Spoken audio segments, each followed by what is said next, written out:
আসসালামু আলাইকুম ওরহমতুল্লাহি ওবরাকাতুহ। নাহমাদুহু ওয়া নুসাল্লি আলা রাসূলিহিল কারীম। আম্মা বা'দু ফাআউযু বিল্লাহি মিনাশ শাইতানির রাজীম। বিসমিল্লাহির রহমানির রহিম। আদম আলাইহিস সালাম, তিনি হচ্ছেন আবুল বাশার, মানবমণ্ডলীর আদি পিতা। তিনি পৃথিবীর প্রথম মানুষ এবং প্রথম নবী। গোটা মানবমণ্ডলীর মধ্য থেকে আল্লাহ তাআলা আদম আলাইহিস সালামকে পৃথিবীর প্রথম মানুষ এবং প্রথম নবী হিসেবে বাছাই করেছেন। আর আমরা পৃথিবীতে যারা আছি আমরা সবাই হচ্ছি বানি আদম বা আদম আলাইহিসসালামের বংশধর। আল্লাহ তাআলা আদম আলাইহিসসালামকে সৃষ্টি করার অনেক আগে এই পৃথিবীতে প্রথমে জিন তৈরি করেছিলেন। আল্লাহ তাআলা ইরশাদ করছেন, ওয়াল জান্না খলাকনাহু মিন ক্বাবলু মিন নারিস সামুম। আর আমি মানবজাতি সৃষ্টির অনেক আগে প্রজ্বলিত আগুনের শাখা থেকে জিন জাতিকে তৈরি করেছি। আল্লাহ তাআলা যখন আদম আলাইহিসসালামকে সৃষ্টি করবেন বলে চিন্তা করলেন, আল্লাহ তাআলা সিদ্ধান্তটি ফেরেশতাদের সাথে শেয়ার করলেন। আল্লাহ তাআলা বললেন, ইন্নী জাইলুন ফিল আরদি খলিফা। ওহে ফেরেশতারা, আমি পৃথিবীতে আমার রিপ্রেজেন্টেটিভ, আমার প্রতিনিধি হিসেবে মানুষ তৈরি করতে যাচ্ছি। যেহেতু জিন জাতিরা পৃথিবীতে আদম আলাইহিসসালামের আগেই অনেক রক্তপাত করেছিল, বিশৃঙ্খলা সৃষ্টি করেছিল, সেই অভিজ্ঞতার আলোকে সেই ডিসকাশনে আল্লাহ তাআলার সাথে ফেরেশতাদের ডিসকাশনে ফেরেশতারা তাদের মতামত পেশ করলেন। তারা বললেন তাদের অভিজ্ঞতার আলোকে, ক্বালু আতাজআলু ফিহা মান ইউফসিদু ফিহা ওয়া ইয়াসফিকুদ দিমা। অর্থাৎ, হে আল্লাহ, আপনি কি এমন কোনো জাতি তৈরি করবেন যারা পৃথিবীতে ফাসাদ সৃষ্টি করবে, ক্যাওস করবে, রক্তপাত করবে? নাহনু নুসাব্বিহু বিহামদিকা ওয়া নুকদ্দিসু লাক। আমরা তো আপনার তাসবিহ পড়ি, আপনার প্রশংসা করি, আমরাই তো ভালো, কেন আপনি আবার মানুষ বানাতে যাবেন? আল্লাহ তাআলা বললেন, ইন্নী আ'লামু মা লা তা'লামুন। যে হে ফেরেশতারা, আমি এমন কিছু জানি যেটা তোমরা জানো না। আল্লাহ তাআলার এই সিদ্ধান্তের কথা যখন তিনি ফেরেশতাদেরকে জানিয়ে দিলেন যে আমি মানুষ বানাতে যাচ্ছি, অতঃপর আল্লাহ তাআলা তার সিদ্ধান্ত অনুযায়ী তিনি মানুষ তৈরি করলেন। আদম আলাইহিসসালাম হচ্ছে এই পৃথিবীর সর্বপ্রথম মানব। তিনি আদম আলাইহিসসালামকে মাটি থেকে তৈরি করেছেন। এই ভূপৃষ্ঠের যত জায়গায় যত ধরনের মাটি আছে, সব মাটিগুলোকে সেখান থেকে কিছু কিছু অংশ নিয়ে আল্লাহ তাআলা আদম আলাইহিসসালামকে তৈরি করলেন। আল্লাহ তাআলা ইরশাদ করছেন, ইন্নী খালিকুম বাশারাম মিন তিন। নিশ্চয় আমি মানব জাতিকে মাটি থেকে তৈরি করেছি। এজন্য বলা হয়ে থাকে মাটির মানুষ, বা আদম হচ্ছে মাটির তৈরি। বেসিকলি আমরা সবাই আমাদের মা এবং বাবা থেকে তৈরি হয়েছি, তাদের স্পার্ম থেকে, ওভাম থেকে। যেহেতু মানুষের এই বীর্য বা স্পার্মটি আমাদের খাবার দাবারের একটা শক্তিরস বা নির্যাস, এবং আমাদের খাবার দাবার, ফলমূল, এগুলো আসে বেসিকলি মাটি থেকে। সেই দিকে ইঙ্গিত করে আমাদেরকে বলা হয় যে আমরাও হচ্ছি মাটির তৈরি। আদম আলাইহিসসালামকে আল্লাহ তাআলা সরাসরি মাটি থেকে তৈরি করলেন, এবং এই সৃষ্টি প্রক্রিয়ার 3টি ধাপ ছিল। প্রথমত আল্লাহ তাআলা মাটিগুলোকে এঁটেল মাটিতে রূপ দিলেন, যেটাকে কোরআন বলেছে তিনুন লাজিব। তারপর সেই এঁটেল মাটিতে আল্লাহ তাআলা বৃষ্টি বর্ষণ করলেন, ফলে সেটা হয়ে গেল হামাইম মাসনুন, মানে কাদামাটি। এরপর কাদামাটির সে দলা দিয়ে আল্লাহ তাআলা সেখানে হিট দিলেন, প্রচণ্ড তাপ দিলেন। তাপ দিয়ে সেই মাটির দলাটিকে তিনি বানালেন সলসলিন কাল ফখর, ঠনঠনে পোড়ামাটি। এবং সেই ঠনঠনে পোড়ামাটির যে কাঠামো, আল্লাহ তাআলা আদম আলাইহিস সালামের স্ট্রাকচার দিলেন, কাঠামো দিলেন, এবং সেই কাঠামোর ভেতরে আল্লাহ তাআলা রুহের ফুৎকার দিলেন। আল্লাহ বললেন, ফাইদা সাওয়াইতুহু ওয়া নাফাখতু ফীহি মির রূহি। যখন আমি আদমকে তৈরি করলাম, তখন then I breathed into him my spirit. আমি তার ভেতরে আমার রুহের ফুৎকার দিলাম। ফলে আদম আলাইহিস সালাম জীবিত মানুষ হিসেবে সর্বপ্রথম আবির্ভূত হল।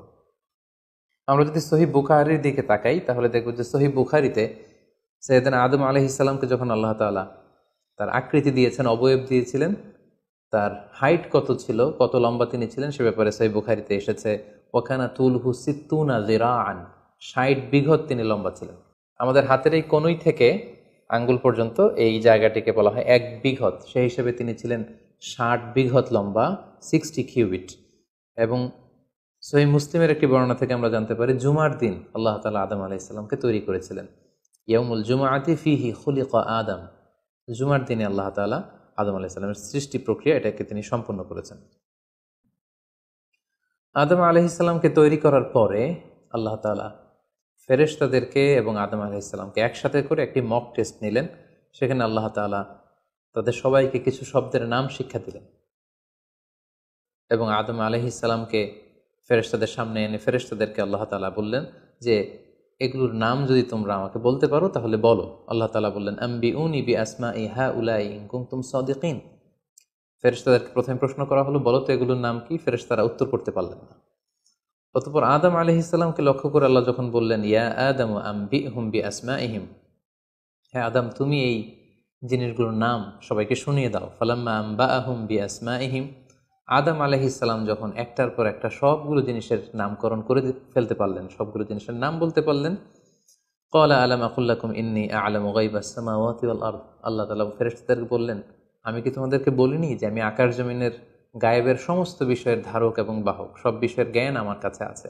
সো আদমকে আমি এমন কিছু স্পেশাল ফিচার দিয়ে তৈরি করেছি যেগুলো অ্যাঞ্জেলদের মধ্যে ল্যাকিংস ছিল, ফলে ফেরেশতারা সেগুলো জানার পরেও সেগুলোর নাম আল্লাহ তাআলাকে রিপিট করে বলে শোনাতে পারেনি। কিন্তু আদম আলাইহিসসালাম সবগুলো জিনিসের নাম একটার পর একটা তিনি বলে ফেলতে পারলেন। এবং এ থেকে প্রমাণিত হয় যে আল্লাহ তাআলা এখানে ফেরেশতাদের অপারগতা এবং আদম আলাইহিসসালামের শ্রেষ্ঠত্বের প্রমাণ তিনি এখানে স্থাপন করলেন। অনেকে প্রশ্ন করে থাকে যে আল্লাহ তাআলা আদম আলাইহিসসালামকে স্পেশালি এই জিনিসগুলোর নাম শিক্ষা দিয়েছিলেন, ফলে আদম আলাইহিসসালাম বলতে পেরেছেন, কিন্তু ফেরেশতাদেরকে তো এই জিনিসগুলোর নাম শিক্ষা দেওয়া হয়নি। সো তারা কি করে বলবে?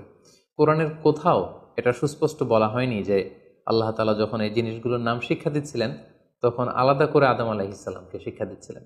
বরং এমনও হতে পারে যে শেখানোর প্রক্রিয়াটি যখন চলছিল তখন ফেরেশতা এবং আদম তারা সকলেই উপস্থিত ছিল, কিন্তু আদম আলাইহিসসালামকে আল্লাহ তাআলা এমন কিছু মানবিক বৈশিষ্ট্য স্পেশাল ফিচার দিয়ে তৈরি করেছেন যার ফলে তিনি এগুলোর উত্তর করতে পেরেছিলেন। কিন্তু ফেরেশতাদের মধ্যে ওই বিষয়গুলো না থাকার কারণে ফেরেশতারা সেগুলোর উত্তর করতে পারেনি। ফেরেশতাদের সামনে আদম আলাইহিসসালামের শ্রেষ্ঠত্বের প্রমাণ হওয়ার পরে আল্লাহ তাআলা সকল ফেরেশতাদেরকে আদেশ করলেন যে তোমরা আদম আলাইহিসসালামকে একটা সম্মানসূচক সেজদা দাও, যেটাকে অনারারি প্রোস্ট্রেশন বলে।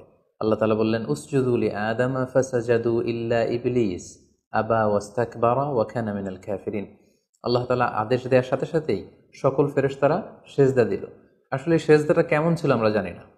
আমরা সাধারণত রুকু করলে we just bow down our head just little bit, আমরা আমাদের মাথা একটু নিচু করি। আমরা যখন সেজদা দেই আমরা আমাদের কপাল মাটিতে ছুঁয়ে দেই, এটা হচ্ছে আমাদের সেজদা। কিন্তু ফেরেশতাদের সেজদা আসলে আদতে কেমন ছিল আমরা জানি না। এজন্য ফেরেশতাদের কোনো বিষয়, জিনদের কোনো বিষয়, এটা যদি আমরা আমাদের মতো করে কল্পনা করি এটা ভুল হবে। বরং যেভাবে সেজদা দেওয়ার দরকার ছিল ফেরেশতারা ঠিক সেভাবেই আদম আলাইহিসসালামকে সেজদা দিয়েছেন। কিন্তু এই সেজদাটি এবাদতের সেজদা নয়, কারণ এবাদত হিসেবে সেজদা দেওয়া যাবে শুধুমাত্র কেবলমাত্র আল্লাহ তাআলাকে। এই সেজদাটি ছিল সম্মানসূচক সেজদা, অনারারি প্রোস্ট্রেশন। ফাসাজাদু ইল্লা ইবলিস, আল্লাহ তাআলা আদেশ দেওয়ার সাথে সাথে সকল ফেরেশতারা সেজদা দিল, ইবলিস ছাড়া। আবা ওয়াস্তাকবারা ওয়া কানা মিনাল কাফিরিন, সে সেজদা দিতে অস্বীকৃতি জানালো, ফলে সে কাফিরদের অন্তর্ভুক্ত হয়ে গেল। এখন প্রশ্ন হচ্ছে হু ইজ দিস ইবলিস? ইবলিস কে? এতক্ষণ পর্যন্ত আমরা আল্লাহ তাআলার সাথে ফেরেশতাদের ডিসকাশন, শেয়ারিং শুনেছি। আদম আলাইহিস সালামকে হঠাৎ করে সৃষ্টি করলেন, কিন্তু নাও এ নিউ ক্যারেক্টার অ্যাপিয়ার্ড, নতুন একটি ক্যারেক্টার চলে এসেছে, সেটা হচ্ছে ইবলিস। ইবলিস হচ্ছে এক মহাজ্ঞানী সত্তা, যে হচ্ছে কানা মিনাল জিন। কোরআন আমাদেরকে কনফার্ম করেছে কানা মিনাল জিন্নি ফাফাসাকা আন আমরি রাব্বি। ইবলিস বা শয়তান বেসিকলি জিন জাতির অন্তর্গত। আমরা আমাদের আদম আলাইহিস সালামের আলোচনার শুরুতেই বলেছি যে আল্লাহ তাআলা মানব সৃষ্টির আগে এই পৃথিবীতে জিন তৈরি করেছিলেন। ইবলিস হচ্ছে সেই জিনের অন্তর্গত। সে এবাদতে এত বেশি পরিশ্রমী ছিল, সে বেশি বেশি আবাদত করতে করতে আল্লাহ তাআলার প্রিয় সত্তায়, প্রিয় ভাজনে পরিণত হয়েছে। ফলে আল্লাহ তাআলা তার স্ট্যাটাসকে অনেক হাই করে দিয়েছেন এবং ফেরেশতাদের সাথে থাকবার সুযোগ করে দিয়েছিলেন। তাকে আল্লাহ তাআলা এতটাই সম্মান দিয়েছিলেন, সে চাইলেই আল্লাহ তাআলার সাথে সরাসরি কথা বলতে পারত। কিন্তু আল্লাহ তাআলা যখন আদম আলাইহিস সালামকে সেজদা দেওয়ার আদেশ করলেন, সবাই সেজদা দিল, ইবলিস ছাড়া। আল্লাহ তাআলা এ পর্যায়ে ইবলিসকে জিজ্ঞেস করলেন মা মানাআকা আল্লা তাসজুদা ইয আমারতুক, হে ইবলিস, কিসে তোমাকে বাধা দিল সেজদা দিতে? কেন তুমি সেজদা দিলে না? সবাই যেখানে সেজদা দিল তুমি কেন সেজদা দিলে না? ইবলিস তখন উত্তরে বলল আনা খায়রুম মিনহু খালাকতানি মিন নার ওয়া খালাকতাহু মিন তিন। আমি আদমের চাইতে শ্রেষ্ঠ। সে আল্লাহর সাথে আর্গুমেন্ট দিতে শুরু করলো, লজিক দিতে শুরু করলো।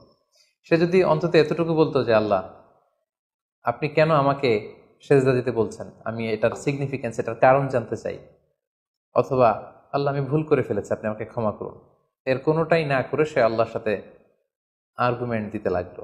আর্গুমেন্টেটিভ একটা অ্যাটিটিউড তার মধ্যে গ্রো করলো। সে বলল, খলাকতানি মিন নার ওয়া খলাকতাহু মিন তিন, আপনি আমাকে সৃষ্টি করেছেন আগুন থেকে, আদমকে সৃষ্টি করেছেন মাটি থেকে। আগুন হচ্ছে ঊর্ধ্বমুখী, আগুনের লেলিহান শিখা দাউ দাউ করে উপরের দিকে উঠতে থাকে, আর মাটির চাকা ঢিলা, ছেড়ে দিলে নিচে পড়ে যায়। সো ঊর্ধ্বমুখী কোনো জিনিস তো নিম্নমুখী কোনো জিনিসের কাছে নত হতে পারে না, আমি কেন সেজদা দেব? সে যখন আল্লাহ তাআলার কাছে এইভাবে যুক্তিতর্ক স্থাপন করলো, আল্লাহ তাআলা তার র্যাঙ্কিংকে নষ্ট করে দিলেন। আল্লাহ বললেন যে তুমি বিতাড়িত, অভিশপ্ত, লাঞ্ছিত এবং ধিক্কৃত। আল্লাহ তাআলা তার যে হাই র্যাঙ্ক এবং স্ট্যাটাস, সেই পদমর্যাদা, তাকে পদমর্যাদাচ্যুত করা হলো। ফলে সে তার আগের অবস্থানে আর থাকলো না। সে আল্লাহ তাআলাকে এবার বলতে আরম্ভ করলো, ক্বাল আনজিরনি ইলা ইয়াউমি ইউবআসুন, হে আল্লাহ, এত বছর আমি ইবাদত করার পরে আপনার প্রিয় ভাজন হলাম, কিন্তু শুধু আদমকে সম্মানসূচক সেজদা প্রদর্শন না করার কারণে আপনি আমার স্ট্যাটাসকে নামিয়ে দিলেন, আপনি আমাকে ধিক্কৃত, অভিশপ্ত বলে ঘোষণা করলেন।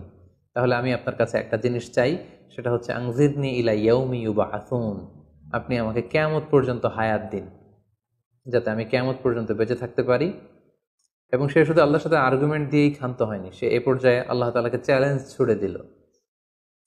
বেসিকলি যদিও ইবলিস এত এত ইবাদত করে আল্লাহ তাআলার প্রিয় হয়েছিল, ফেরেশতাদের পর্যায়ে চলে গিয়েছিল, আল্লাহ তাআলা তার সাথে ডিরেক্টলি কথা বলতো, কিন্তু ইবলিসের ভেতরে একটা সুপ্ত অহমিকা বোধ ছিল। আল্লাহ তাআলা চেয়েছেন এই ইনসিডেন্টের মধ্য দিয়ে সেই সুপ্ত অহমিকা বোধটা প্রকাশ করে দিতে। ইবলিস ভাবতো যে কেউ আমাকে ছাড়িয়ে যেতে পারবে না, আমি সবার চাইতে শ্রেষ্ঠ। সে বলেছিল, আনা খাইরুম মিনহু, আমি তার চেয়ে শ্রেষ্ঠ।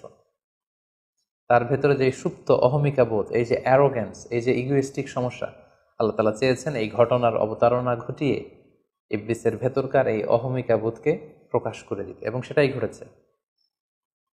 এবার সে আল্লাহ তাআলাকে চ্যালেঞ্জ দিয়ে বলল যে, আল্লাহ, আপনি আমাকে কিয়ামত পর্যন্ত হায়াত দিন, লা আকউদান্না লাহুম সিরাতাকাল মুস্তাকিম, আপনার এই আদম সন্তান, বনি আদমের যারা পৃথিবীতে আসবে, তারা কি করে জান্নাতে যায় সেটা আমি দেখে নেব।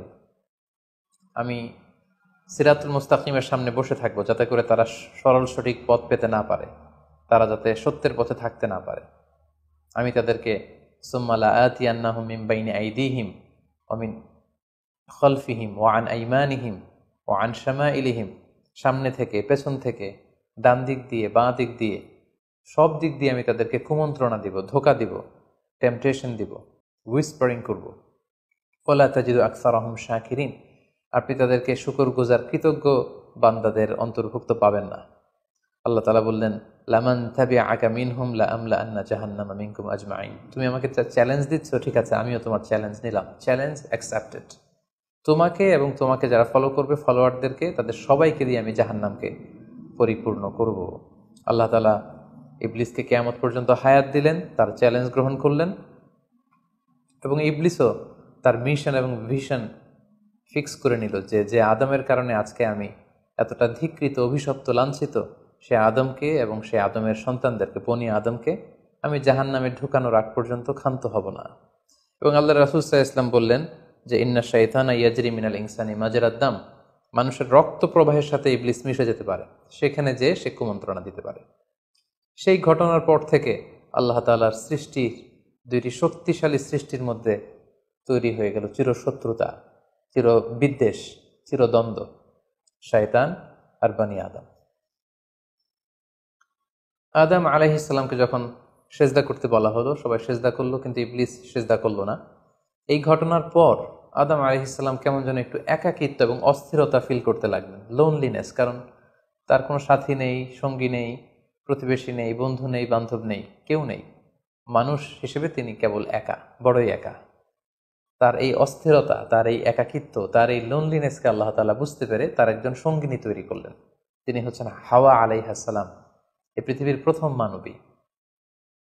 এবং আল্লাহ তাআলা বললেন, ওয়াজআলা মিনহা যাওজাহা লিয়াসকুনা ইলাইহা, আল্লাহ তাআলা তার থেকেই তার একজন সাথী, তার সঙ্গিনী তৈরি করলেন, যার সান্নিধ্যে যে স্থির হতে পারে, সে প্রশান্তি পেতে পারে। অন্যত্র আল্লাহ তাআলা বলছেন, খালাকা মিনহা যাওজাহা ওয়া বাসসা মিনহুমা রিজালান কাসীরা ওয়া নিসাআ। আল্লাহ তাআলা আদমের মধ্য থেকেই তার সাথীকে বা তার জোড়াকে অর্থাৎ হাওয়াকে তিনি তৈরি করলেন, এবং এই আদম আর হাওয়া থেকে গোটা বিশ্বের সকল মানব মণ্ডলীকে তিনি তৈরি করেছেন। আদম আলাইহিস সালামের কোন জায়গা থেকে হাওয়া আলাইহিস সালামকে তৈরি করা হয়েছে? সহিহ বুখারীতে এসেছে, খুলিকনা মিন তিলা, পাঁজরের হাড় থেকে। আদম আলাইহিস সালামের বাম পাঁজরের উপর দিকের বাঁকা হাড় থেকে আল্লাহ তাআলা হাওয়া আলাইহিস সালামকে তৈরি করেছেন। হাওয়া শব্দটি এসেছে আরবি শব্দ হাই থেকে। হাই মানে জীবিত, প্রাণবন্ত। যেহেতু জীবন্ত আদম থেকে ওনাকে সৃষ্টি করা হয়েছে, তাই তাকে হাওয়া বলা হয়। অথবা আদম আলাইহিস সালাম হাওয়া আলাইহিস সালামের সঙ্গ পেলেই তিনি উজ্জীবিত হয়ে ওঠেন, প্রাণোচ্ছল হয়ে ওঠেন, এজন্য ওনাকে হাওয়া বলা হয়। তাহলে পৃথিবীর প্রথম মানবী হাওয়া আলাইহিস সালামকে আল্লাহ তাআলা আদম আলাইহিস সালামের নিঃসঙ্গতা, একাকিত্ব এবং লোনলিনেস যে ফিলিংটা, এটা দূর করার জন্য তার একজন সঙ্গী তিনি ঠিক করে দিলেন, আদম এবং হাওয়া। ইংরেজিতে বলা হয় অ্যাডাম অ্যান্ড ইভ। এবং আল্লাহ তাআলা তাদের দুজনকে জান্নাতে থাকবার পারমিশন দিলেন। আল্লাহ তাআলা বললেন, ওয়াকুলনা ইয়া আদম উসকুন আনতা ওয়া যাওজুকাল জান্নাহ। আদম, তুমি আর তোমার স্ত্রী বা তোমার সঙ্গিনী দুজনে মিলে জান্নাতে থাকো। তবে এক্ষেত্রে কিছু ডুজ অ্যান্ড ডোন্টস আছে, কিছু ওয়ার্নিং আছে, কিছু প্রিকশন আছে। সেটা হচ্ছে ওয়াকুলা মিনহা রাগাদান হাইসু শি'তুমা। এই বাগানে, এই জান্নাতের যেখান থেকে মনে যায় তৃপ্তি সহকারে তোমরা উভয়ে খাও, কিন্তু ওয়ালা তাকরাবা হাযিহি শাজারাতা ফাতাকুনা মিনাল যালিমিন। জান্নাতের যেখান থেকে মনে চায় তোমরা খেতে পারো, পান করতে পারো, ঘুরে বেড়াতে পারো, আনন্দ উৎসব করতে পারো, কিন্তু ওয়ালা তাকরাবা হাযিহি শাজারা, এই গাছের ফল খাবে না। Be aware of this tree, এই গাছের কাছেও যাবে না। যদি যাও, যদি খাও, তাহলে ফাতাকুনা মিনাল যালিমিন, তোমরা জালিমদের অন্তর্ভুক্ত হয়ে যাবে। তাহলে আল্লাহ তাআলা আদম এবং হাওয়াকে জান্নাতে থাকার সুযোগ দিলেন। সেখানে কি করা যাবে, কি করা যাবে না সেটা বাতলে দিলেন, ডুজ অ্যান্ড ডোন্টস দিলেন এবং ওয়ার্নিং দিয়ে দিলেন। কিন্তু তারপর যেটা ঘটলো সেটা হচ্ছে, আমরা জানি যে ইবলিস কিন্তু তার মিশন এবং ভিশনকে ফিক্স করে নিয়েছে যে সে আদমকে গুমরা করেই ছাড়বে, ধোঁকা দিয়েই ছাড়বে। এবং সে অনুপাতে সে সামহাও জান্নাতে ঢুকে আদম এবং হাওয়া আলাইহিস সালামকে উইসপারিং করে, টেম্পটেশন দিয়ে, কুমন্ত্রণা দিয়ে তাদেরকে বিভ্রান্ত করে ফেলল। কোরআন বলছে, ফাওয়াসওয়াসা লাহুমা শাইতান লিইউবদিয়া লাহুমা মা উরিয়া আনহুমা মিন সাওআতিহিমা। শয়তান তাদের দুজনকে টেম্পটেশন দিয়ে, কুমন্ত্রণা দিয়ে ধোঁকার মধ্যে ফেলে দিল। শয়তান এসে বলল, আমাকে আল্লাহ সৃষ্টি করেছেন অনেক আগে। তোমাদেরকে সৃষ্টি করার আগে আল্লাহ তাআলা আমাদেরকে জানিয়েছিলেন যে তোমাকে এবং হাওয়াকে আল্লাহ তাআলা এই জান্নাতে রাখতে চান না, তোমাদের দুজনকে আল্লাহ পৃথিবীতে পাঠিয়ে দিতে চান। কারণ এখানে তারাই থাকতে পারবে যারা ফেরেশতা, তোমরা ফেরেশতা নও। আর এখানে পার্মানেন্টলি থাকার জন্য, রেসিডেন্সিয়াল পারমিটের জন্য একটা জিনিস লাগে, সেটা হচ্ছে ওই গাছের ফল খেতে হয়। যারা ওই গাছের ফল খেয়ে ফেলবে তারা এখানকার চিরকালীন বাসিন্দা হয়ে যাবে, তারা কখনো পৃথিবীতে যাওয়া লাগবে না। সো এই জন্য আল্লাহ তাআলা তোমাদেরকে ফল খেতে নিষেধ করেছেন ওই গাছে। তোমরা যদি ওই গাছের ফল খেয়ে ফেলো তাহলে তোমরা এখানকার চিরস্থায়ী অধিবাসী হয়ে যাবে। কোনোভাবেই আল্লাহ তাআলা তোমাদেরকে এখান থেকে তাড়াতে পারবেন না। কিন্তু আল্লাহ তাআলা চাইছেন তোমাদেরকে এখান থেকে তাড়িয়ে পৃথিবীতে পাঠিয়ে দিবেন। আমি তোমাদেরকে কসম করে বলছি, আমি তোমাদের ওয়েল উইশার, শুভাকাঙ্ক্ষী। শয়তান বলল যে, ওয়াকাসামাহুমা ইন্নী লাকুমা মিনান নাসিহিন, নিশ্চয় আমি তোমাদের জন্য শুভাকাঙ্ক্ষী, তোমরা আমার কথা শোনো। যদি এখানে আরামে দিনাতিপাত করতে চাও তাহলে তোমরা এই ফল খাও, ফলে তোমাদেরকে আর কোথাও যাওয়া লাগবে না। আদম আলাইহিস সালাম আল্লাহ তাআলা say their dos and don'ts, say warning এর কথা ভুলে তিনি এবং তার স্ত্রী ওই নিষিদ্ধ ফল থেকে খাওয়া শুরু করলেন। এবং খাওয়ার সাথে সাথেই ফালাম্মা যাকা শাজারাতা বাদাত লাহুমা সাওআতুহুমা ওয়া তাফিকা ইয়াখসিফানি আলাইহিমা মিন ওয়ারাকিল জান্নাহ। ওই নিষিদ্ধ গাছের ফল খাওয়ার সাথে সাথেই আদম আলাইহিস সালাম এবং হাওয়া আলাইহিস সালামের গায়ে যে জান্নাতি পোশাক ছিল, অটোমেটিক্যালি সেই পোশাক খুলে পড়তে আরম্ভ করলো। ওনারা উলঙ্গ হয়ে যেতে লাগলেন। তড়িঘড়ি করে ওনারা জান্নাতের বিভিন্ন পাতা এনে, বিভিন্ন লতা পাতা এনে ওনাদের প্রাইভেটকে ওনারা ঢাকলেন। এবং তখনই ওনারা বুঝতে পারলেন, আমরা কি করলাম, আমরা তো মহাভুল করে ফেলেছি, আমরা তো আল্লাহ তাআলার আদেশকে অমান্য করেছি। আল্লাহ তাআলার সাথে সাথে বললেন, আলাম আনহাকুমা আন তিলকুমা শাজারা। আদম, এটা তোমরা কি করলে? আমি তো এটা কখনো এক্সপেক্ট করিনি। আমি কি তোমাদেরকে নিষেধ করিনি এই গাছের ফল খেতে? এবং আমি কি তোমাদেরকে বলে দেইনি যে ইন্না শাইতানা লাকুম আদুউম মুবিন, শয়তান তোমাদের সুস্পষ্ট চিরশত্রু? কেন তোমরা এই কাজটা করলে? আদম আলাইহিসসালাম এবং হাওয়া আলাইহিসসালাম ওনারা লজ্জিত হলেন, ওনাদের কাজের জন্য ওনারা লজ্জিত হলেন। আল্লাহ তাআলা বলছেন, ওয়ালাকাদ আহিদনা ইলা আদামা মিন ক্বাবলু ফানাসিয়া ওয়ালাম নাজিদ লাহু আজমা। আমি আদমকে ওসিয়ত করেছিলাম যে এই কাজটি তুমি করো না, কিন্তু আদম আলাইহিস সালাম ভুলে গিয়েছেন। আল্লাহ তাআলার আদেশ পালনে আল্লাহ বলছেন, আমি আদমকে দৃঢ় প্রত্যয়ী পাইনি। ফলে আদম আলাইহিস সালাম এবং হাওয়া আলাইহিস সালাম ওনারা নিজেদের ভুল বুঝতে পারলেন এবং অনুতপ্ত হলেন, লজ্জিত হলেন, আল্লাহ তাআলার কাছে ক্ষমা চাইতে লাগলেন। আল্লাহ তাআলা তাদেরকে ক্ষমার কিছু বাক্য শিখিয়ে দিলেন। ফাতালাক্কা আদামু মির রাব্বিহি কালিমাত, কিছু বাক্য শিখিয়ে দিলেন। সে বাক্যগুলো কি ছিল? সেগুলো ছিল, রব্বানা যালামনা আনফুসানা ওয়া ইল্লাম তাগফির লানা ওয়া তারহামনা লানাকুনান্না মিনাল খাসিরিন। হে আল্লাহ, আমরা জুলুম করে ফেলেছি আমাদের নাফসের উপর, আমরা ভুল করেছি। আপনি যদি আমাদেরকে ক্ষমা না করেন, যদি রহম না করেন, আমরা তো ক্ষতিগ্রস্তদের অন্তর্ভুক্ত হয়ে যাব। আদম আলাইহিস সালাম এবং হাওয়া আলাইহিস সালাম উভয়ে অনুতপ্ত হলেন, লজ্জিত হলেন এবং চোখের পানি ছেড়ে এই দোয়াটি পড়ে পড়ে আল্লাহ তাআলার কাছে ক্ষমা চাইলেন এবং আল্লাহ তাআলা তাদের উভয়কে ক্ষমা করে দিলেন।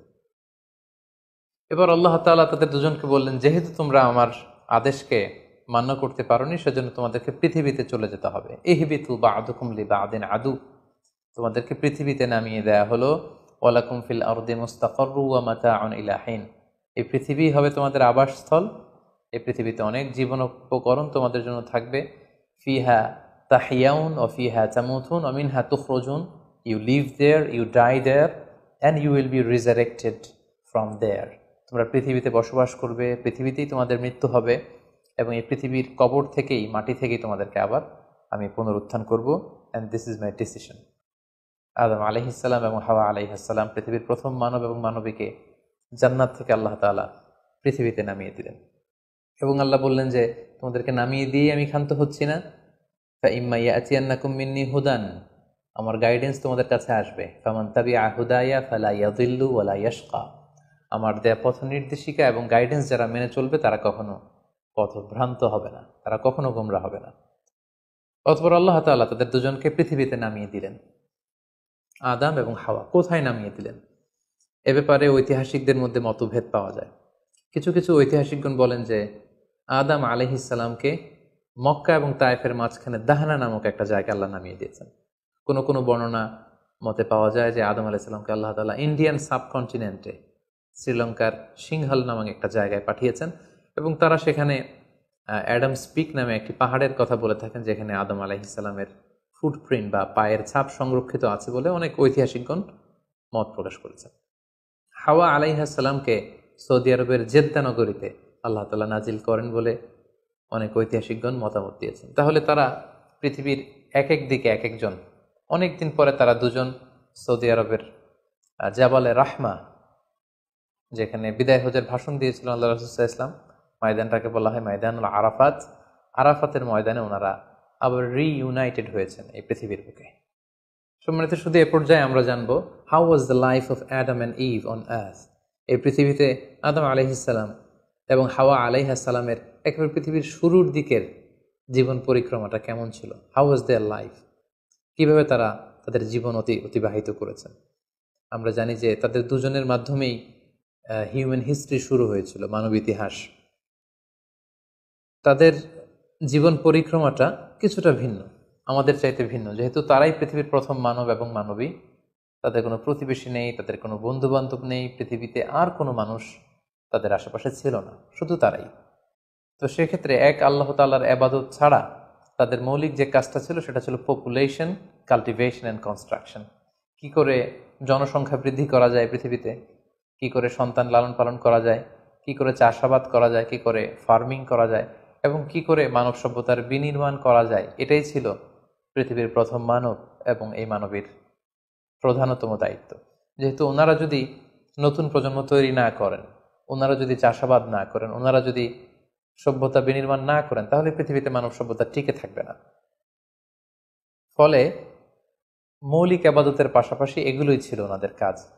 আল্লাহ তাআলা সব শিখিয়ে দিলেন কিভাবে গাছ রোপণ করতে হয়, কিভাবে চাষাবাদ করতে হয়, কিভাবে ছাগল গরু এগুলো লালন পালন করতে হয় এবং সেখান থেকে কিভাবে দুধ দহন করে নিজেদের খাবারের যোগান দিতে হয়, বেসিকলি আদম আলাহিসাল্লামের কাছে যে সহিফাগুলো নাজিল হয়েছিল সেখানে শরীয়তের মূলনীতির চাইতে কিভাবে পৃথিবী আবাদ করতে হবে এই বিষয়গুলোই বেশি স্থান পেয়েছিল।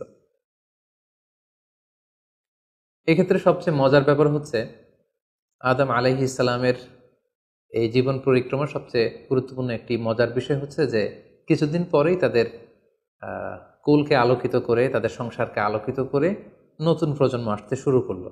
এবং আদম আলাইহিস সালাম এবং হাওয়া আলাইহিস সালামের মাধ্যমে যে সন্তানরা পৃথিবীতে আসতো তারা ছিল অলওয়েজ টুইন বেবি বা যমজ সন্তান হিসেবে আসতো। সর্বপ্রথম আল্লাহ তাআলা তাদেরকে একটি সন্তান, একটি ছেলে সন্তান এবং একটি মেয়ে সন্তান দিয়ে ধন্য করলেন এবং তারা তাদের নাম রাখলেন, ছেলেটির নাম রাখলেন কাবিল, মেয়েটির নাম রাখলেন আকলিমা। এবং তারপরের বছর আবারও হাওয়া আলাইহিস সালাম গর্ভবতী হয়ে সন্তান জন্ম দিলেন।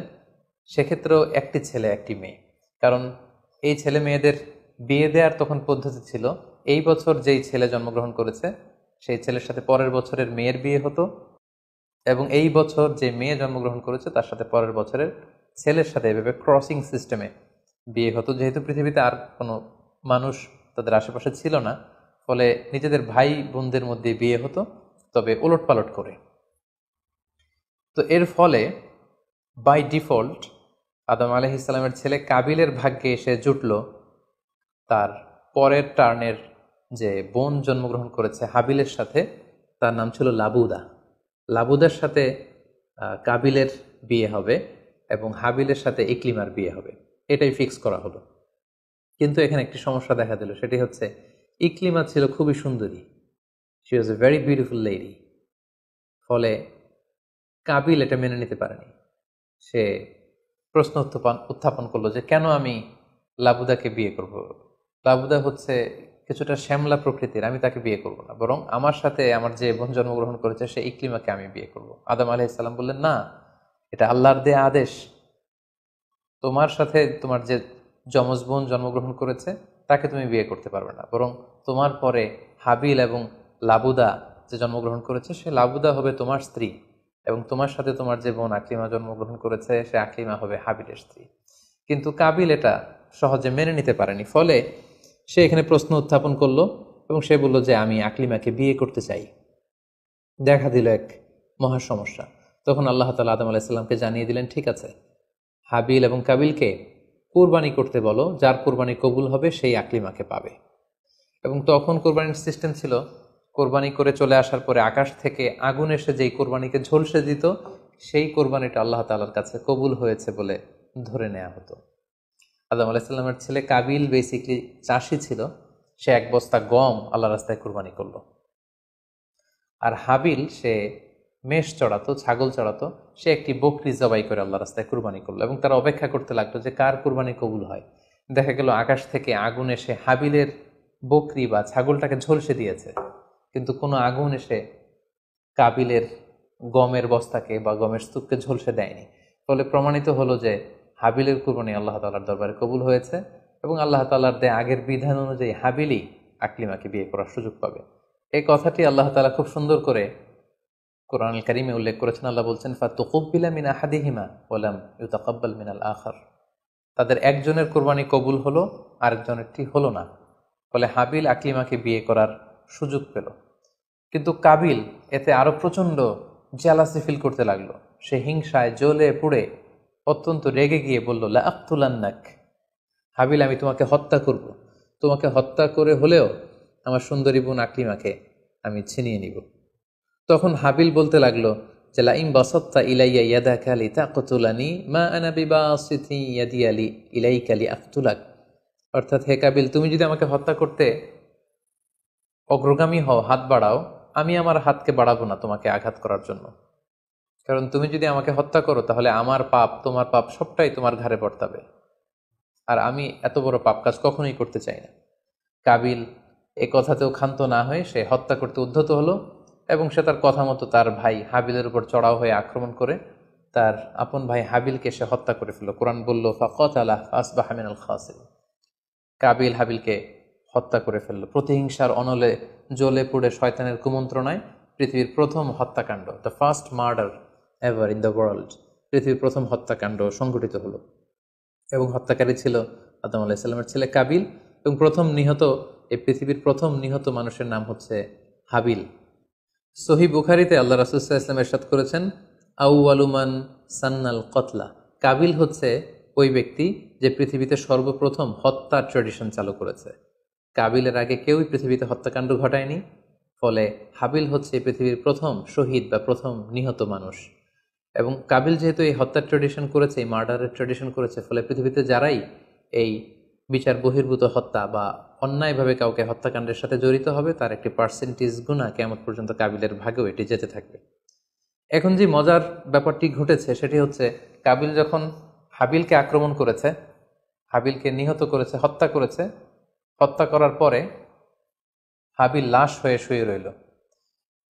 কারণ কাবিল যখন হাবিলকে আক্রমণ করেছে, হাবিলের গা থেকে যখন ব্লিডিং হয়েছে, সে ছটফট করতে করতে এক পর্যায়ে মারা গেল। কিন্তু মারা যাওয়া কাকে বলে এটাও পৃথিবীর কেউ জানতো না।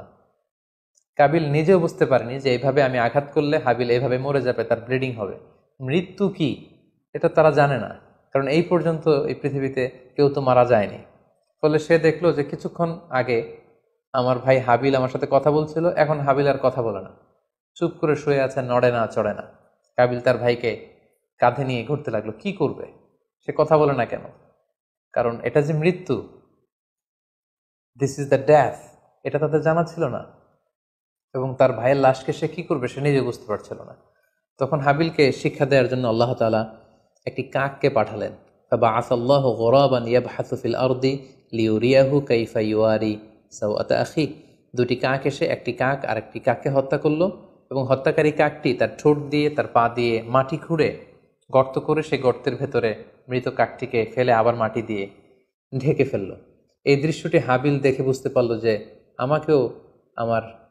কাবিল দেখে বুঝতে পারলো আমাকেও একই কাজ করতে হবে। কাবিল তখন মাটি খুঁড়ে তার ভাই হাবিলকে মাটি চাপা দিয়ে পৃথিবীর প্রথম ফিউনারাল বা বারিফাইংয়ের যে সিস্টেম, কবর দেওয়ার যে প্রক্রিয়া, এটা তিনি সারলেন। আদম আলাইহিস সালাম তখন চলে গিয়েছিলেন মক্কায় কাবা নির্মাণের কাজে বা হজের কাজে। সেখান থেকে ফিরে এসে এই ঘটনা শুনে তিনি অত্যন্ত দুঃখ পেলেন। তিনি কাবিলকে ভর্ৎসনা করলেন এবং আদম আলাইহিস সালামের সন্তান সন্ততি সবাইকে ডেকে তিনি নাসিহত করলেন, এক আল্লাহর আদেশ মেনে নেওয়ার জন্য তিনি সবাইকে আহ্বান জানালেন। হাবিলের পরবর্তীতে আল্লাহ তাআলা এওয়াদান আন হাবিলের পরিবর্তে তিনি শীস আলাইহিস সালামকে আদম আলাইহিস সালামের ছেলে হিসেবে পৃথিবীতে দান করলেন। হাওয়া আলাইহিস সালামের কোল জুড়ে পৃথিবীতে আসলো শীস, এবং তার সাথে তার টুইন বোন হাজুরা পৃথিবীতে আসলো। এবং আদম আলাইহিস সালামের পরে শীস আলাইহিস সালামকে আল্লাহ তাআলা নবী হিসেবে সিলেক্ট করলেন। এবং সহিহ ইবনে হিব্বানের একটি বর্ণনা এসেছে, যদি বর্ণনাটি দুর্বল, যে শীস আলাইহিস সালামের কাছে আল্লাহ তাআলা 50টি সহিফা নাজিল করেছিলেন।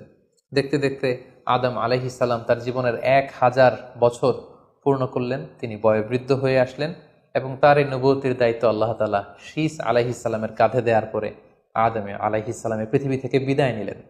কোথায় তাকে কবর দেওয়া হয়েছে? ঐতিহাসিকদের মধ্যে একাধিক মত পাওয়া যায়। কোনো কোনো বর্ণনা মতে ওনাকে মক্কাতে কবরস্থ করা হয়েছে, কোনো কোনো ঐতিহাসিক বর্ণনা মতে ওনাকে বাইতুল মাকদাসে কবরস্থ করা হয়েছে। আর ঠিক এভাবেই পৃথিবীর প্রথম মানব এবং প্রথম নবী আদম আলাইহিস সালাম এই পৃথিবী থেকে বিদায় নিয়ে পরপারে পাড়ি জমালেন। সম্মানিত শুধু আদম আলাইহিস সালামের এই জীবনী থেকে আমাদের জন্য কি শিক্ষা? কেন আল্লাহ তাআলা কালামুল্লাহ মাজিদে কোরআনুল কারীমে নবীদের ঘটনাগুলো বর্ণনা করেছেন? কেন আদম আলাইহিস সালামের ঘটনা আমাদেরকে শুনিয়েছেন? নিশ্চয়ই এর পেছনে কারণ রয়েছে। সেটি হচ্ছে আমরা যাতে করে এই জীবনী থেকে আমাদের প্রাত্যহিক জীবনের জন্য শিক্ষা, লেসন, এগুলো যাতে গ্রহণ করতে পারি। আদম আলাইহিস সালামের এই বর্ণাঢ্য জীবনী থেকে, সংগ্রামী জীবনী থেকে আমরা কি শিখতে পারি, কি কি লেসন আমাদের জন্য রয়েছে, এ পর্যায়ে আদম আলাইহিস সালামের জীবনী থেকে শিক্ষাগুলো আমরা আলোচনা করব। আদম আলাইহিস সালামের জীবনী থেকে প্রথম যে শিক্ষাটা আমরা পাই সেটা হচ্ছে সৃষ্টির জন্য অহংকার করা বা অ্যারোগেন্স এটা শোভা পায় না। অহংকার করা এটা হচ্ছে স্রষ্টার বৈশিষ্ট্য। কোনো সৃষ্টি কখনো অহংকার করতে পারে না। আল্লাহ তাআলা বলেছেন হাদিসে কুদসিতে, আল কিবরিয়া উরিদা ই, অহংকার হচ্ছে আমার চাদর, এজন্য যে অহংকার করবে ওকে আমি জাহান্নামে নিক্ষেপ করব। কিন্তু শয়তানের ক্ষেত্রে আমরা এই মিস্টেকটাই দেখেছি। সে অহংকারের ফাঁদে পা দিয়ে আল্লাহ তাআলার আদেশ অমান্য করেছে এবং সে ধিকৃত অভিশপ্ত একটা সত্তায় পরিণত হয়েছে। এবং সে বলেছে যে আনা খাইর মিনহু, আমি আদমের চাইতে শ্রেষ্ঠ। কোনো বিশ্বাসী, কোনো প্র্যাকটিসিং মুসলিম কখনো নিজেকে বড় মনে করতে পারে না। ইসলাম আমাদেরকে এটা শেখায় না। নিজেকে বড় মনে করা এটা হচ্ছে শয়তানের স্বভাব, যেটা আমরা আদম আলাইসাল্লাম এবং শয়তানের যে ঘটনা, ইনসিডেন্ট, সেখান থেকে আমরা জানতে পারলাম। নিজেকে বড় মনে করা এটা শয়তানের অ্যাটিটিউড। বিশ্বাসীরা কখনো নিজেকে বড় মনে করে না, তারা কখনো অ্যারোগ্যান্ট অ্যাটিটিউডের হতে পারে না। কারণ আল্লাহ রাসূল সাল্লাল্লাহু আলাইহি ওয়াসাল্লাম আমাদেরকে শিখিয়েছেন, আল্লাহুম্মা জাআল ফি আইনি সাগীরা ওয়া ফি আ'ইউনিন নাসি কাবীরা। হে আল্লাহ, আপনি আমার চোখে আমাকে ছোট বানান, মানুষের চোখে আপনি আমাকে বড় বানান। আপনি নিজেকে কখনো বড় বলে উপস্থাপন করতে পারবেন না। আপনি বড় এটা আপনার মুখে বলা শোভা পায় না, বরং আপনি বড় কিনা ছোট এটা মানুষ প্রমাণ করবে, সেটা মানুষ ডিসাইড করবে। এজন্য আল্লাহ রাসূল সাল্লাল্লাহু আলাইহি ওয়াসাল্লাম বলতেন, হে আল্লাহ, আমার চোখে আপনি আমাকে ছোট বানান, মানুষের চোখে আপনি আমাকে বড় বানান। তাহলে আদম আলাইহিস সালাম এবং ইবলিসের এই ঘটনা থেকে আমরা প্রথম যে শিক্ষাটা পাই সেটা হচ্ছে আমরা যেন কখনো আমাদের অন্তরে অহমিকা বোধ লালন না করি, আমরা যেন এই ইগোইস্টিক সমস্যাতে না ভুগি, আমরা কখনো যেন অহংকারী না হই, বরং আমরা যেন বিনয়ী হতে পারি। বিনয়ী বান্দাদেরকে আল্লাহ তাআলা পছন্দ করেন। নিজেকে বড় মনে করা এটা হচ্ছে শয়তানের স্বভাব, এবং সে নিজেকে বড় মনে করেই চির অভিশপ্ত হিসেবে চিহ্নিত হয়েছে। আদম আলাইহিস সালামের ঘটনা থেকে আরও একটি শিক্ষা আমরা যেটি পাই সেটি হচ্ছে শয়তানের প্রথম মিশন ছিল মানুষের দেহ থেকে পোশাক খুলে ফেলা। আই রিপিট, আমি আবারও বলছি, মানুষের দেহ থেকে পোশাক খুলে ফেলা, নগ্নতা বা অশ্লীলতা, এটা হচ্ছে শয়তানের প্রধান হাতিয়ার। আমরা এই ঘটনা থেকে জেনেছি যে আদম আলাইহিস সালাম এবং হাওয়া আলাইহিস সালাম তারা যখন ওই নিষিদ্ধ গাছ থেকে ভক্ষণ করলেন, তারা যখন নিষিদ্ধ ফলটি খেয়ে ফেলেন, সাথে সাথে জান্নাতের পোশাক তাদের দেহ থেকে খুলে পড়ে গিয়েছে। এবং কেন আদম আলাইহিস সালাম এবং হাওয়া আলাইহিস সালামকে শয়তান ওয়াসওয়াসা দিয়েছিল? সূরা আরাফ আল্লাহ বলছেন, লিউরিয়া হুমা সাওআতিহিমা, যাতে করে তাদের প্রাইভেট, তাদের লজ্জাস্থান প্রকাশিত হয়ে পড়ে। তাহলে আমরা এই ঘটনা থেকে আরও যে শিক্ষাটি পাই সেটি হচ্ছে নগ্নতা এবং অশ্লীলতা হচ্ছে শয়তানের প্রধান হাতিয়ার। বর্তমানে আমরা সেটাই দেখতে পাচ্ছি যে শয়তান আমাদের পোশাককে খাটো করতে চাচ্ছে। দিনকে দিন আমাদের পোশাকের ধরন এমন হতে যাচ্ছে, বিশেষ করে আমাদের বোনদের বা নারীদের পোশাকের দিকে যদি আমরা তাকাই, এটা ছোট হতে হতে এমন একটা পর্যায়ে চলে যাচ্ছে, এর মাধ্যমে কিন্তু এই নিউডিটি বা নগ্নতা এবং অশ্লীলতার ছড়াছড়ি আমাদের সমাজে খুব বেড়ে গিয়েছে। এবং এটা ছিল শয়তানের প্রধান হাতিয়ার।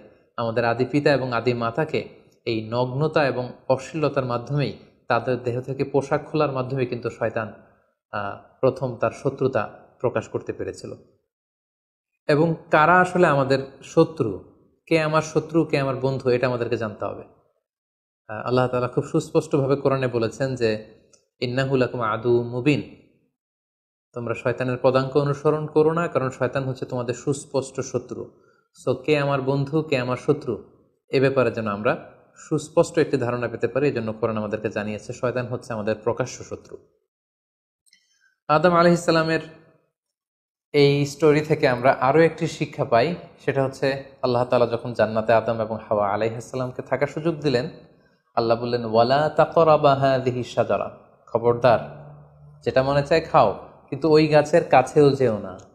আল্লাহ তাআলা কিন্তু বলেননি ওই গাছের ফল খেও না, আল্লাহ বলেছেন কাছেও যেও না। এটা একটা কোরআনিক টার্ম, কাছেও যাওয়া যাবে না। ফল খাওয়া তো দূর কি বাত, ওই গাছের ফল খাওয়া তো অনেক পরের কথা, আগে কাছে গেলেই না ফল খাওয়া না খাওয়ার প্রসঙ্গটা আসে। এজন্য আল্লাহ তাআলা সাবধান করে বলে দিয়েছিলেন কাছেও যেও না। এটা কোরআনের একটা টার্ম। অশ্লীলতার ব্যাপারে যখন আল্লাহ আমাদেরকে সাবধান করেছেন, আল্লাহ বলেছেন ওয়ালা তাকরাবুজ জিনা, অশ্লীলতার কাছেও যেও না। যেখানে আল্লাহ তাআলা আমাদেরকে শিখাচ্ছেন যে কাছেও যেও না, কিন্তু আমরা আমাদের দেশে কাছে আসার গল্পের নাম কিন্তু এখন শুনছি। আমরা মোস্ট রিসেন্টলি কিছু বছর আগে ক্লোজ আপ ওয়ানের কাছে আসার দুর্দান্ত সব গল্প নিয়ে তারা কিছু প্রোগ্রাম করেছিলেন। সেখানে তরুণ তরুণীদেরকে খুব বেশি কাছে আসার জন্য তারা একে অপরের কাছে আসা, লাভ স্টোরিগুলো শেয়ার করা, এগুলো তারা প্রমোট করেছে। কিন্তু তার বিপরীতে কোরআনিক পয়েন্টস অফ ভিউ যদি আমরা দেখি, সেখানে কিন্তু আমরা ভিন্ন কনসেপশন দেখতে পাই। সেখানে কোরআন আমাদেরকে বলেছে যে কাছেও যাওয়া যাবে না, তোমরা কাছেও যেও না। সো এই বিষয়টি যেন আমরা মনে রাখবার চেষ্টা করি। আদম আলাইহিস সালামের ঘটনা থেকে আরও একটি শিক্ষা আমরা পাই, সেটা হচ্ছে শয়তান সব সময় আমাদেরকে অস্থির বানাতে চেষ্টা করে, মানে আমার আরো লাগবে, আমার আরো চাই, আমার আরো পেতে হবে। যেমন জান্নাতে নিঃসন্দেহে আদম এবং হাওয়া আলাইহিস সালামের জন্য কোনো অভাব ছিল না, সব কিছু সেখানে ছিল। তারপরেও কেন তাদেরকে যেটাকে নিষিদ্ধ করা হয়েছে ওই ফল কেন খাওয়া লাগবে? শয়তান এসে সেই কাজটাই করেছে। শয়তান বোঝাতে চাচ্ছে তোমাদের আরো লাগবে, আরো। এই অফুরন্ত খাবার এবং নাজ নেয়ামতে তোমাদের হবে না, বরং যেটা আল্লাহ নিষেধ করেছে ওইটাতেই যেতে হবে। সো এটা হচ্ছে শয়তানের একটা ধোঁকা দেওয়ার পদ্ধতি। শয়তান সবসময় আমাদেরকে আরো চাই, আমাদের আরো লাগবে, আরো পাওয়ার জন্য শয়তান আমাদেরকে উৎসাহিত করে। এরকম আরো আরো করে যখন আমরা এসবের পেছনে ছুটতে থাকি, ফলে আমরা অস্থির হয়ে উঠি। শয়তান কখনোই চায় না আমরা যেন প্রশান্ত চিত্তের অধিকারী থাকি, আমরা যেন ধীরস্থির থাকি। আপনি যখনই ধীরস্থির হবেন, আল্লাহর সিদ্ধান্তে যখন আপনি সন্তুষ্ট হবেন, তখনই আপনার মনে একটা প্রশান্তি চলে আসবে। ফলে আপনি তখন আল্লাহকে নিয়ে ভাবার সুযোগ পাবেন, আপনার জীবনকে নিয়ে সন্তুষ্ট হবেন। তখন আপনার মধ্যে একটা কামনেস, একটা ট্রাঙ্কুইলিটি চলে আসবে। কখনোই শয়তান এটা চায় না, বরং শয়তান সবসময় একটা প্রতিযোগিতার মধ্যে রেখে আরও লাগবে, আরও চাই, এরকম একটা উন্মাদনা, অস্থিরতা শয়তান সবসময় আমাদের মধ্যে ছড়িয়ে দিতে চায়। এই গল্প থেকে আমরা আরও একটি জিনিস শিখতে পারি, সেটা হচ্ছে দ্য পাওয়ার অফ দোয়া। দোয়ার যে কত বড় শক্তি। একটু খেয়াল করে দেখুন যে আল্লাহ তাআলা শয়তানের দোয়াও কিন্তু ফিরিয়ে দেয়নি, কিন্তু আমরা অল্পতে নিরাশ হয়ে যাই। শয়তান বলেছিল, আল্লাহ তুমি আমাকে চিরকাল বেঁচে থাকার সুযোগ দাও, লম্বা হায়াত দাও। আল্লাহ এই দোয়া কবুল করলেন। শয়তান বললেন, আল্লাহ আমি ডানে বায়ে সামনে পেছনে সব দিক থেকে যেন আদম এবং হাওয়াকে, মানুষকে কুমন্ত্রণা দিতে পারি, তুমি সুযোগ দাও। আল্লাহ সুযোগ দিলেন, আল্লাহ দোয়া কবুল করলেন। শয়তান বলল, আল্লাহ আমি যেন মানুষের শিরায় উপশিরায় রক্তের প্রবাহের ভেতরে ঢুকে যেন আমি টেম্পটেশন দিতে পারি। আল্লাহ তাআলা এটাও কবুল করলেন। তো যে আল্লাহ তাআলা শয়তানের দোয়া কবুল করে ফেলতে পারেন, সে আল্লাহ তাআলাকে আমাদের দোয়া কবুল করবেন না? অবশ্যই করবেন। তো সেক্ষেত্রে দোয়ার মতো দোয়া করতে হবে। সিনসিয়ার দোয়া ইজ লাইক এ মিজাইল। আপনি যদি সিনসিয়ারলি দোয়া করেন, এটা মিজাইলের মতো। মিজাইল হামলা করলে যেমনি লক্ষ্যবস্তুতে যে ভেদ করে, তেমনি দোয়ার মতো যদি দোয়া করা যায়, চাওয়ার মতো যদি আল্লাহ তাআলার কাছে চাওয়া যায়, সেই দোয়াটাও আল্লাহ তাআলা কবুল করবেন। দোয়া ইটস অ্যান আর্ট, এটা একটা শিল্প। কেমন করে চাইতে হয়, কেমন করে দোয়া করতে হয়, সেটাও জানতে হয়। সো আমরা যখন আল্লাহ তাআলার কাছে চাইবো, আমরা যেন খুব সিনসিয়ারলি চাই। 5 নম্বর যেই শিক্ষাটি আমরা পাই, সেটা হচ্ছে রিপেন্টেন্স, অনুতপ্ত হওয়া। শয়তানও আল্লাহর আদেশ অমান্য করেছে, আদম আলাইহিস সালামও আদেশ অমান্য করেছে। আল্লাহ বলেছেন সেজদা দাও, শয়তান সেজদা না দিয়ে আদেশ অমান্য করল। আল্লাহ তাআলা আদমকে বলেছেন এই গাছের কাছে যেও না, আদম আলাইহিস সালাম ভুল করে খেয়ে তিনিও আদেশ অমান্য করলেন। পার্থক্যটা কোথায়? পার্থক্য হচ্ছে শয়তান ভুল করে সে ভুলের উপর অটল থেকে গিয়েছিল, অহংকার করেছিল। কিন্তু আদম আলাইহিস সালাম ভুল করে তিনি অনুতপ্ত হয়েছিলেন। শয়তান ভুল করে ভুলের উপর স্থির থাকে, আর আল্লাহর প্রিয় বান্দারা ভুল করে তারা আল্লাহ তাআলার কাছে ক্ষমা চায়। আমরা মানুষ হিসেবে আমাদের ভুল হতেই পারে, এটা খুবই স্বাভাবিক।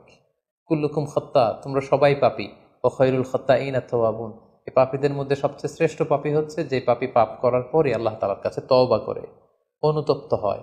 অনুতপ্ত বান্দার চোখের পানির যে কত পাওয়ার, জাহান্নামের আগুন কোনো কিছু দিয়ে নেভানো সম্ভব না, কিন্তু অনুতপ্ত বান্দার চোখের পানি দিয়ে জাহান্নামের আগুন নিভে যায়। একজন বান্দা যখন ভুল করে, পাপ করে, ভুল বুঝতে পেরে অনুতপ্ত হয়ে চোখের পানি ছাড়ে, তার চোখের পানি চোখ বেয়ে, তার নাকের ডগা বেয়ে মাটিতে পড়ার আগেই আল্লাহ অনুতপ্ত বান্দার সব গুনাহ মাফ করে দেন। তাই আমরা যেন আল্লাহ তাআলার কাছে অনুতপ্ত হতে পারি। শয়তান আল্লাহকে সেদিন চ্যালেঞ্জ দিয়ে বলেছিল, আল্লাহ আমি দেখে নেব কি করে তুমি তোমার বান্দাদেরকে জান্নাতে ঢুকাও। আল্লাহ তাআলা বললেন, চ্যালেঞ্জ অ্যাকসেপ্টেড, তোমার চ্যালেঞ্জকে আমিও গ্রহণ করলাম। তুমি আজীবন আমার বান্দাদেরকে ধোঁকা দিবে, কিন্তু আমার বান্দা যখন অনুতপ্ত হয়ে চোখের পানি ছেড়ে ক্ষমা চাইবে, আমি জীবনের সব গুনাহ মাফ করে দেব।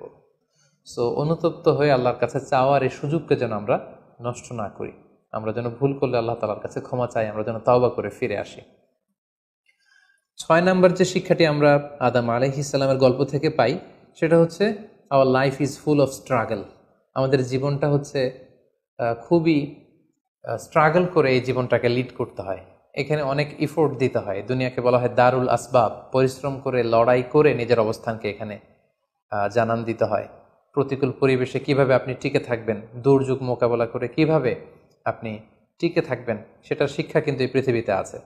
যেমন আদম আলাইহিসসালাম, হাওয়া আলাইহিসসালাম যখন পৃথিবীতে এসেছেন, তাদের জন্য সব কিছু যে একেবারে প্রিপেয়ার্ড ছিল ব্যাপারটি এমন নয়।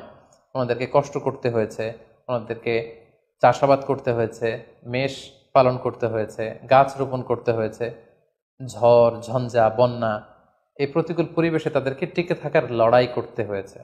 ফলে এই পৃথিবীতে টিকে থাকতে হলে লড়াই করতে হয়, সংগ্রাম করতে হয়। এই জীবনটা হচ্ছে সংগ্রামময় একটা জীবন। ফলে আদম আলাইহিস সালামের এই সংগ্রামী জীবন থেকে আমরা এটাও বুঝতে পারি যে এখানে আমাদেরকে টিকে থাকার জন্য লড়াই করে করে নিজের অস্তিত্বের জানান দিতে হবে। সর্বশেষ আদম আলাইহিস সালামের জীবনী থেকে যে আমরা শিক্ষাটি পাই, সেটি হচ্ছে এই পৃথিবীতে অনেক ধরনের ফিতনা আছে, এর মধ্যে নারী ঘটিত ফিতনা একটি বড় ধরনের ফিতনা। এবং এই পৃথিবীর প্রথম যে হত্যাকাণ্ড, সেটা নারী ঘটিত কারণেই হয়েছে। এবং সহিহ মুসলিম আল্লাহ রাসূল সাল্লাল্লাহু আলাইহি ওয়াসাল্লাম বলেছেন, ফাইন্না আউওয়ালা ফিতনাতি বানি ইসরাঈল কানাত ফিন্নিসা, বনি ইসরায়েলের প্রথম ফিতনাও নারীদের ব্যাপারেই ঘটেছে। এবং আল্লাহ রাসূল বলেছেন, আমার পরে তোমাদের জন্য নারীদের ফিতনার চাইতে বড় কোনো ফিতনা আমি রেখে যাইনি। ফলে এই নারী ঘটিত ফিতনা থেকে আমাদেরকে সাবধান থাকতে হবে। বর্তমানেও যখন আমরা পত্রপত্রিকা খুলি, প্রায় কিন্তু আমরা এই ধরনের অশ্লীলতা, নগ্নতা, ধর্ষণের মতো জঘন্য ঘটনার কথা আমরা শুনি। এতে করে আমরা বুঝতে পারছি যে নারী ঘটিত ফিতনাটা আসলেই অনেক বড় ফিতনা। এক্ষেত্রে আসলে নারীদেরকে ব্লেম করা হচ্ছে না, এক্ষেত্রে উভয়ই সমানভাবে অপরাধী। নারী পুরুষ উভয়কে আল্লাহ তাআলা তাদের চোখকে অবনমিত রাখতে বলেছেন। এই হাদিস দ্বারা এটা প্রমাণ হয় না যে নারীদেরকে ব্লেম করা হচ্ছে, বরং ঘটনাটা যেহেতু নারী কেন্দ্রিক, সেহেতু নারী ঘটিত ফিতনার কারণে পৃথিবীতে প্রথম হত্যাকাণ্ড ঘটেছে এবং এখনও এ জাতীয় ঘটনার কারণে অনেক ধরনের ফাসাদ ফিতনা সমাজে ছড়িয়ে পড়ছে। সো আমাদেরকে আদম আলাইহিস সালামের জীবনী থেকে আরও একটি শিক্ষা হচ্ছে, এই নারী ঘটিত ফিতনা থেকে বেঁচে থাকার জন্য নারী পুরুষ উভয়কেই তাদের নজর বা দৃষ্টির লাগাম টেনে ধরতে হবে। দৃষ্টিকে যদি আমরা নিয়ন্ত্রণ করতে না শিখি, তাহলে ফিতনা কমানো সম্ভব না। আল্লাহ রাসূল সাল্লাল্লাহু আলাইহি ওয়াসাল্লাম বলেছেন, আন নাজার সাহামুন মিন সিহামে ইবলিস, দৃষ্টি হচ্ছে শয়তানের বিষ মাখানো তীরবানের মধ্যে থেকে একটি তীর। এই বিষ মাখানো তীর দিয়ে শয়তান নারী পুরুষকে কাবু করে অশ্লীলতার পথের দিকে নিয়ে যায়। সম্মানিত শুধু এই ছিল আদম আলাইহিস সালামের সংগ্রামী জীবন কাহিনী এবং ওনার জীবনী থেকে আমাদের জন্য কিছু লেসন বা শিক্ষা। আল্লাহ তাআলা আমাদের সবাইকে নবীদের রেখে যাওয়া পথ এবং মতে, তাদের অনুসৃত পথে আমাদেরকে পরিচালিত করুক। আসসালামু আলাইকুম ওয়া রাহমাতুল্লাহি ওয়া বারাকাতুহু।